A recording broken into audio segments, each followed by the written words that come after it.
है, अब क्या करें? पूरा परिवार बहुत ज्यादा परेशान हो रहा था। वहीं दूसरी तरफ नेहा के घर में नेहा की अपनी सास से थोड़ी सी खटपट चल रही थी। मम्मी जी, जब हमारे घर में वॉशिंग मशीन है तो मैं हाथ से कपड़े क्यों धोऊंगी? अरे तो ये साड़ी बहुत ज्यादा सॉफ्ट है और काफी महंगी भी है। इसके साथ सारे महंगे कपड़े हैं। अगर इन्हें वॉशिंग मशीन में धोएगी तो खराब हो जाएंगे ना। तो हमारी वॉशिंग मशीन भी नई टेक्नोलॉजी की है।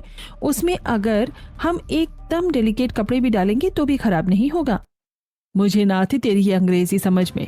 डेली पट वट क्या कर रही है? अरे मम्मी जी, डेली पट नहीं है, डेलिकेट का मतलब होता है एकदम नाजुक। मुझे नहीं पता, तुझे हाथ से ही कपड़े धोने हैं, बस बात कह दी तो कह दी। इतना कहकर शीला वहां से चली जाती है और नेहा भी मुंह बनाकर छत पर कपड़े धोने के लिए चली जाती है। मम्मी जी को भी मुझे परेशान करने में ज्यादा ही मजा आता है। अगर मैं वॉशिंग मशीन से कपड़े धो देती तो क्या ही खट जाता उनका।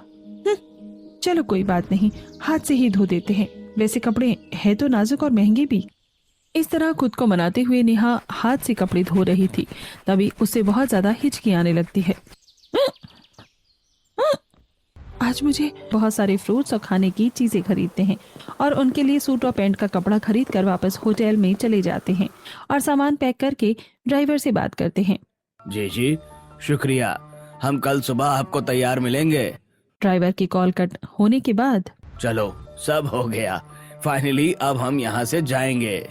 दूसरी तरफ वहीं पर मेहमानों के आने की तैयारी हो रही थी और नेहा और शीला की फिर से बहस हो जाती है। अरे मम्मी जी, घर में मेहमान आ रहे हैं तो उनके लिए हमें कुछ तो तैयारी करनी ही चाहिए। अभी मैं कुछ नए बर्तन खरीद कर लाती हूँ और उनके लिए कुछ अच्छा सा सामान लेकर आती हूँ। अब क्या उन्हें तो बिल्कुल चांद पर बैठाएगी? मेहमान है, हमारे घर परिवार का ही हिस्सा है। इतना ज्यादा कुछ करने की जरूरत नहीं है। वैसे भी 1-2 दिन रुकेंगे। अच्छा ठीक है, फिर आप मुझे बाद में मत कह देना कि मैंने कुछ किया नहीं है। मैं अभी भी कह रही हूँ कि अगर कुछ खास तैयारी करनी है तो मैं खाने का कुछ अच्छा बना देती हूँ। जब वो लोग आएंगे तब चाय नाश्ते में कुछ अच्छा बना देना। अच्छा ठीक है मम्मी जी। इतना कहकर नेहा वहां से चली जाती है और उसके जाने के बाद शीला खुद से कहती है, मेरी बहू बिना बिल्कुल जिद्दी है, बस फालतू के पैसे खर्च करवा लो इससे। आखिरकार फाइनली सविता का परिवार होटल। मेहमान को तो हम बिना एसी के नहीं सुला सकते ना, इसीलिए नैना दीदी और रजत भैया तो हमारे कमरे में सो जाएंगे और ताई जी, ताऊ जी, मम्मी जी और पापा जी के कमरे में सो जाएंगे।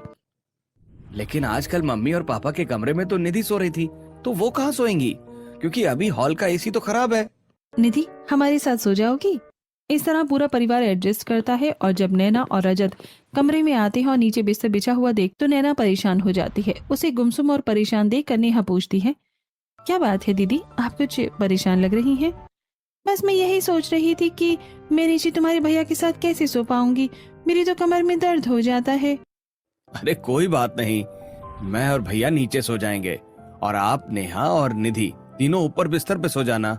हाँ बिल्कुल ऐसा ही होगा। फिर तो ठीक है। रात को सब सो जाते हैं। नैना बीच में फैल कर सो रही थी। कभी उसका हाथ नेहा पर जाता तो कभी पैर निधि पर। जैसे ही उसका पैर निधि पर पड़ता है निधि घबरा कर उठ जाती है। अरे इतना भारी हाथी कहाँ से आ गया मेरे ऊपर, बचाओ। तब नेहा निधि को इशारा करती है। श्श, क्या कर रही हो निधि, क्यों चिल्ला रही हो? कोई हाथी नहीं है, नैना दीदी के हाथ और पैर हैं। तो भाभी इस तरह तो मुझे बिल्कुल भी नींद नहीं आएगी, पूरा स्पेस ही गायब हो गया है। कोई बात नहीं, 1-2 दिन की बात है, एडजस्ट कर लो। अभी तो सबको लग रहा था कि सिर्फ 1 या 2 दिन की ही बात है, लेकिन उन्हें क्या पता था कि वो पूरे हफ्ते की बात होने वाली है। अब अगले दिन सुबह उठकर जब सब चाय नाश्ता कर रहे हैं, बताइए दीदी आपको कैसी नींद आई? मुझे तो बहुत अच्छी नींद आई। वैसे हम तो आज शाम को जाने की तैयारी कर रहे हैं। अरे नहीं, इतनी जल्दी जाने की तैयारी क्यों कर रहे हो? बिल्कुल, अभी तो आप आए हैं और इतनी जल्दी कैसे जा सकते हैं? वैसे भी बहुत कम आना। नेहा को गुस्सा आ जाता है लेकिन वो कुछ नहीं कहती और वहां से उठकर चली जाती है। कमाल है, मुझे ही मेरे कमरे से बाहर निकाल दिया, वो भी एक 6 साल के बच्चे ने। गजब बेइज्जती है यार। 2 दिन के मेहमान रुके हैं, मैं तो 2 दिन में ही बहुत परेशान हो गई हूँ। बारिश में मेहमान का रुकना तो सच में बड़ा थकाने वाला होता है। नेहा गुस्से में जा ही रही थी और सामने से शीला आकर ये बात सुन लेती है। अच्छा है, ये बात मैंने सुनी, किसी और ने नहीं सुनी। इतनी जल्दी तुम हमारे मेहमानों से परेशान हो गई हो। अरे मेहमान तो अतिथि देवो भव होता है।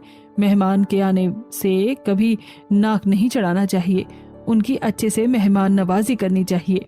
मम्मी जी, आप गलत समझ रही हैं। मैं किसी भी व्यक्ति की मेहमान नवाजी की मिर्च आंख में लग जाती है। अरे माँ, मेरी आंख जल रही है।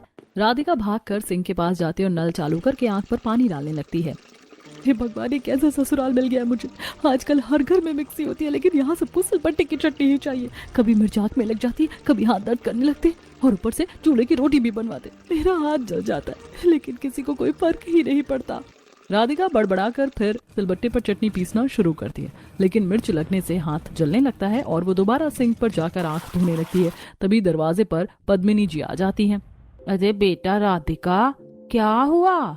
तू इतनी परेशान क्यों दिख रही है? कुछ नहीं दादी जी, बस मिर्च आंख में लग गई थी।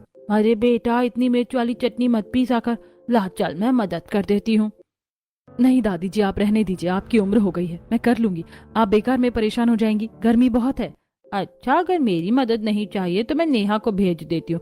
बेचारी मेरी बहू अकेली रसोई में काम करती रहती है। पद्मिनी जी धीरे धीरे नेहा के कमरे में जाती। नेहा मोबाइल में वीडियो देख रही थी। नेहा, उठो बेटा, पूरा दिन मोबाइल में लगी रहती हो। जाओ जाकर अपनी भाभी की मदद करो। दादी प्लीज, आप भी ना। भाभी को तो आदत हो गई है ये सब करने की, मैं क्यों करूँ उनके होते हुए। नेहा, अगर अपने ससुराल जाओगी तो भी तो तुम्हें ये सब करने ही पड़ेगा ना। जाओ जाकर राधिका की मदद करो। अरे यार दादी, आप भी ना, थोड़ी देर चैन से बैठने नहीं देती हो। जा रही हूँ। नेहा चिड़चिड़ाती हुई रसोई में आती है। अरे यार भाभी, क्या आप भी बेकार में मुझे परेशान करवाती हो? आप दादी को मना नहीं कर सकती थी क्या? लेकिन मैंने तो दादी से मना किया था नेहा, मैंने उनको कहा था कि मैं खुद कर लूंगी। हाँ तो ठीक है, आप खुद ही कर लो। वैसे भी मुझसे गर्मी में ये सब काम नहीं होंगे। आपका ससुराल है, आपकी जिम्मेदारी है, और मुझे अपने कॉलेज का प्रोजेक्ट पूरा करना है। मैं अभी बहुत बिजी हूँ। हाँ हाँ दीदी, कोई बात नहीं, आप जाओ, मैं काम निपटा लूंगी। हाँ ठीक है, मैं जा रही हूँ, आप मुझे परेशान मत करना आप। नेहा मुस्कुराती हुई रसोई से बाहर चली जाती है। इस घर में खाने वाले इतने सारे हैं, लेकिन मदद करने के लिए कोई नहीं आता। ये नहीं था कि थोड़ी सी मदद करवा देती और जब भी चटनी बन जाएगी तो सबसे ज्यादा चटनी यही खाएगी। एक तरफ राधिका बड़बड़ा रही होती है, वहीं दूसरी तरफ पद्मिनी जी नेहा को फिर से मोबाइल चलाते हुए देखती है। अरे नेहा, मैंने तुम्हें राधिका की मदद करने के लिए कहा था ना, तुम फिर से आकर यहाँ बैठ गई। अरे दादी, भाभी ने खुद ही कहा था कि वो खुद ही सारा काम कर लेंगी। अरे बेटा, 5 मिनट मदद कर दोगी तो क्या हो जाएगा? यार दादी, ये सब काम तो भाभी का ही है ना, मैं क्यों करूँ? नेहा की बात सुनकर पद्मिनी जी चुप होकर बाहर चली जाती है। नेहा फिर मोबाइल देखने लगती है। सिलबट्टी की चटनी का असली मजा सिर्फ खाने में है। मैं यहाँ चटनी बनाने थोड़ी ना बैठी हूँ, मैं तो मजे सिखाऊंगी। शाम तक राधिका ने जैसे तैसे पूरा खाना बना लिया था। रसोई की गर्मी से उसका चेहरा लाल हो गया था। उसने खाने में मटर पनीर की सब्जी, आलू की सब्जी, रायता, खीर और सिलबट्टे की चटनी बनाई थी। सब लोग डाइनिंग टेबल पर बैठकर खाना खाने बैठते हैं। अरे वाह बहू, वाकई तेरे हाथों में तो जादू है। ये सिलबट्टे की चटनी जो तू बनाती है ना, उसका स्वाद ही अलग होता है। सच कहूँ तो बिल्कुल मेरे हाथ जैसी चटनी बनाती है तू। तेरी सास भी इतनी स्वाद वाली चटनी नहीं बना पाती थी। जी दादी जी।